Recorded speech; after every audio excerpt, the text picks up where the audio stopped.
Baik, boleh masuk.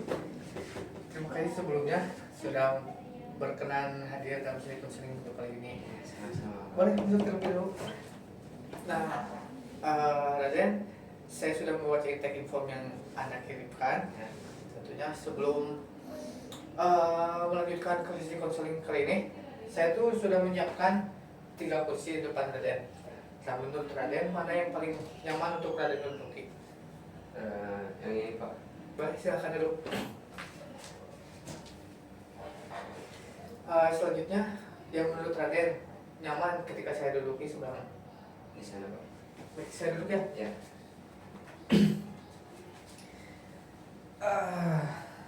Terima kasih ya Raden sudah mau mengikuti sesi konseling pada kali ini. Sebelumnya bagaimana kabarnya Raden? Alhamdulillah Pak, baik. Baik, alhamdulillah. Nah, kesini apakah ada halangan-halangan seperti macet atau apa? Kebetulan alhamdulillah aman Pak, yang tidak ada macet. Kalau kesibukan akhir-akhir ini sedang sibuk ngapain? Kesibukan saya hari ini ya seperti berkuliah seperti biasa aja gitu Pak. Baik. Jadi akhir-akhir itu lebih menyibukkan diri karena kuliah gitu. Ya, seperti itu Pak. Baik. Nah, kalau sudah nyaman dengan duduk seperti ini, sudah. Nyaman Pak. Sebelumnya saya ingin bertanya, apakah kamu sudah pernah mengikuti sesi konseling? Sebelumnya pernah Pak saya mengikuti sesi konseling, tapi gitu Pak, kurang efektif. Kurang efektif seperti apa yang maksud? Jadi kayak nggak ada feedbacknya buat saya gitu Pak. Gitu. Jadi kalau menurut Raden nih, konseling yang ada di pikiran Raden, kata konseling itu apa? Kayak apa ya, kayak saya itu kan mempunyai masalah gitu ya Pak, dan bisa istilahnya membereskan masalah tersebut tuh dalam sesi konseling konsultasi seperti itu. Jadi baik, menurut Raden, konseling yang dimaksud dengan Raden itu seperti kurang lebih kayak konsultasi seperti itu.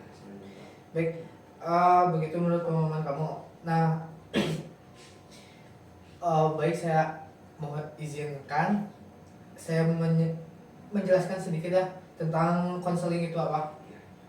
Jadi sebelumnya perkenalkan, nama saya Muhammad Badruzaman. Saya di sini sebagai konselor yang akan memfasilitasi Anda sebagai klien untuk menemani kamu mengeksplorasi apa yang sedang kamu rasain sekarang. Jadi sedangkan peran kamu sebagai klien itu secara sukarela menceritakan permasalahan-permasalahan apa yang sedang dirasakan untuk kali ini. Seperti itu ya. Lalu sebelum kita masuk ke konseling sesi pertama ini, apakah ada orang-orang lain yang bisa mengetahui yang kita ceritakan untuk kali ini? Hanya Bapak saja yang boleh tahu. Baik, jadi hanya kita berdua saja yang boleh tahu. Ya. Baik. Tentunya kan dalam konseling ini kita juga memegang teguh ada yang namanya asas kerahasiaan, yaitu apapun yang Anda ceritakan, saya akan berpegang teguh pada asas kerahasiaan yang tidak boleh membocorkan informasi-informasi sedikit pun kepada orang lain, karena perjanjiannya hanya kita berdua yang boleh tahu. Nah, sebelum kita melangkah jauh ke inti cerita, apakah ada pertanyaan lain untuk sesi konseling ini? Baik. Untuk rencana kedepannya, kita akan menjalani sesi ini dalam 4 sesi pertemuan. Jadi tiap sesi kita akan menjalankan kurang lebih 45 menit, 30-45 menit kurang lebih. Dan kita akan bertemu 4 pertemuan. Baik, gitu. Sebelumnya ada pertanyaan terlebih dahulu? Tidak ada Pak. Baik. Nah, terima kasih ya udah mempercayai saya sebagai konselor kamu hari ini. Nah, saya sangat menghargai itu keterbukaan kamu dan kesediaan kamu. Lalu boleh saya tahu apa yang ingin kamu selesaikan atau dibahas dalam sesi pertama ini? Baik Pak, sebelumnya saya tuh ingin membahas mengenai, kan saya tuh sekarang tuh kuliah ya Pak. Terus saya tuh sekarang tuh keadaannya tuh kayak suka malas kuliah gitu Pak, soalnya ada beberapa hari yang lalu gitu, Pak, saya tuh ditegur gitu, lagi saya tuh lagi presentasi terus ditegur sama dosen saya sendiri, dan kayak negur itu di depan umum, terus gak enak gitu Pak. Saya tuh ngerasa kayak malu di depan teman-teman, dan akhirnya tuh saya tidak masuk ke kelas. Awalnya mah cuma satu kelas aja itu, tapi lama-lama malasnya tuh berkepanjangan gitu, jadi jarang masuk kuliah gitu Pak saya tuh. Baik, kamu merasa malas kuliah karena kamu kecewa dengan teguran dosen yang menegur di depan banyak orang seperti itu. Seperti itu Pak. Akhirnya kamu malas untuk kuliah selanjutnya berkepanjangan seperti itu. Iya Pak. Baik. Selain kejadian itu, apakah ada kejadian lain yang membuat kamu malas kuliah? Seperti tugas-tugas yang menumpuk atau selain hal itu?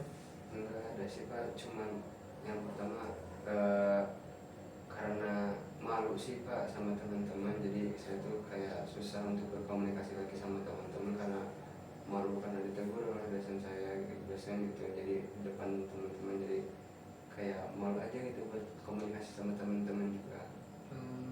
Baik, kamu tuh merasa malu karena habis dari teguran itu teman-teman kamu itu terasa berbeda gitu Iya seperti itu. pandangan teman-teman kamu. Baik, baik.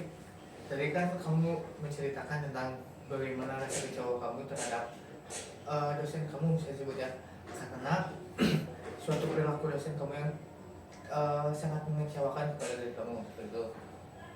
Lalu apakah ada yang ingin dituju dari sisi konseling ini? Yang pertama saya tuh ingin ini apa ya, saya tuh ingin kembali bersosialisasi dengan teman-teman saya, jadi ingin malu lagi gitu. Yang kedua saya tuh pengen menghilangkan rasa malas untuk kuliah kayak gitu Pak. Dan rasa malas seperti apa nih yang menurut kamu yang mengganggu dalam kuliah? Yang pertama ada sangkut pautnya dengan malu gitu ya Pak, karena saya tuh kayak nggak bersosialisasi dengan teman-teman gitu, jadi kesan kalau misalnya masuk kuliah dan menahan malu gitu, jadi ujung-ujungnya kayak mending saja gitu, jadi ya faktornya malu juga gitu Pak. Dan baik, ketika rasa malu itu berkurang, apa yang akan terjadi terhadap diri kamu? Mungkin ketika rasa malu saya itu berkurang, saya tuh bakal istilahnya tuh berkomunikasi dengan teman-teman saya di kampus, dan saya juga bisa apa ya Pak, kayak ya gitu banyak teman, jadi di kampus tuh meskipun pusing dengan pembelajaran tapi have fun gitu Pak gitu, jadi ada teman juga.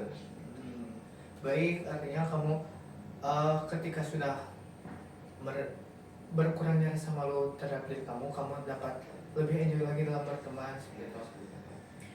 Baik, jadi kamu tuh akan merasa lebih senang ketika rasa malu kamu itu berkurang, Ya. sehingga senang untuk bermain-main dengan teman-teman lainnya. Lalu kamu itu ingin merasa senang, kira-kira nih seperti apa kondisi senang yang kamu maksudnya?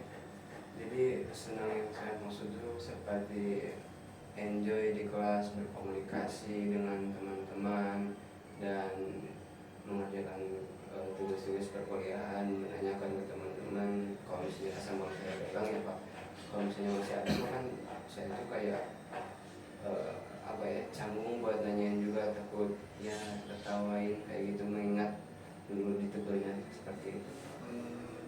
Baik, kamu akan merasa lebih akrab dengan teman-teman kamu. untuk dari mulai menanyakan tugas-tugas, segala hal yang terjadi di kampus seperti itu. Baik, dan kamu akan merasa senang. Lalu di mana letak senang seperti yang akan kamu rasakan? Mungkin letak senangnya di hati saya sendiri, apa karena kayak lebih bersyukur aja, alhamdulillah gitu, mau di nongkrong gitu. Kenapa dan dari sekian lamanya saya juga bisa dapat berkomunikasi gitu dengan teman-teman, menahan rasa malunya. Baik, jadi letak senang yang kamu akan rasakan ketika semua rasa malu yang terjadi ke belakang itu sudah berkurang, yang ada di hati itu. Baik, nah sekarang jika kita gunakan skala 1 sampai 10, di mana 1 itu sangat tidak senang dan 10 sangat senang, saat ini perasaan kamu berada di skala berapa? Saat ini mungkin karena saya Pak, masih mungkin hampir nggak pernah ya berkomunikasi, di 5 kayak gitu Pak. Baik, kamu memilih skala 5 karena kamu jarang berkomunikasi akhir-akhir ini. Bisa kamu ceritakan itu skala 5 itu detailnya seperti apa yang kamu rasakan? Baik Pak, skala 5 itu kayak seperti sekarang nih Pak, kan karena saya itu jarang berkomunikasi dengan teman-teman saya itu ada tugas apapun di kampus, saya tidak ikut berbaur gitu, tidak ikut nimbrung gitu dengan teman-teman tuh. Dan karena saya juga merasa gitu, saya nggak masuk kuliah karena faktor malas saya, karena malu ya awalnya gitu.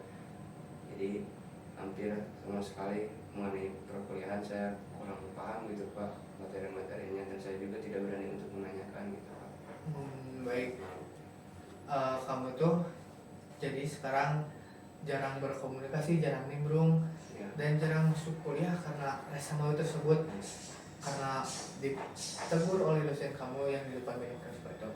Baik, nah kamu itu ngerasa malu karena ditegur oleh dosen kamu, sehingga kamu merasa enggan untuk berinteraksi lagi sama teman-teman gitu. Ya.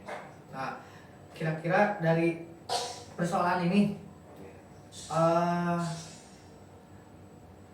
rasa sakit, pastinya kan kamu merasakan sakit hati kepada seorang dosen itu karena telah menegur kamu Ya.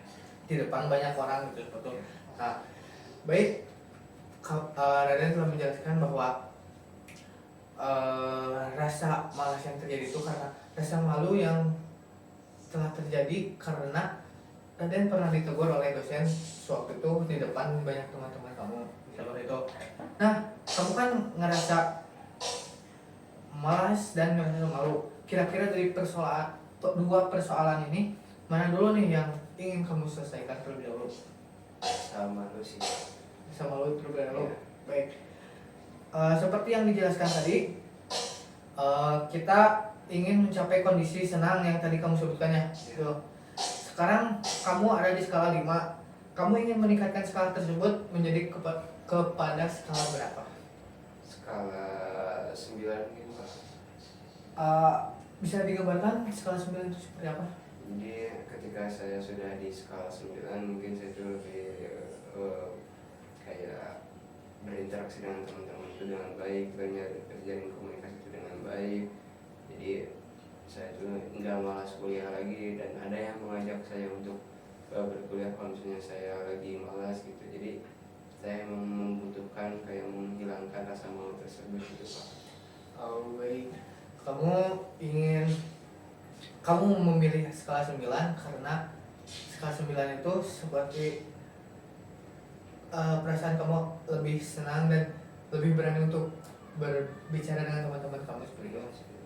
Baik, jadi targetnya adalah berani untuk tidak malu kembali ya, Iya. dan mengurangi apa namanya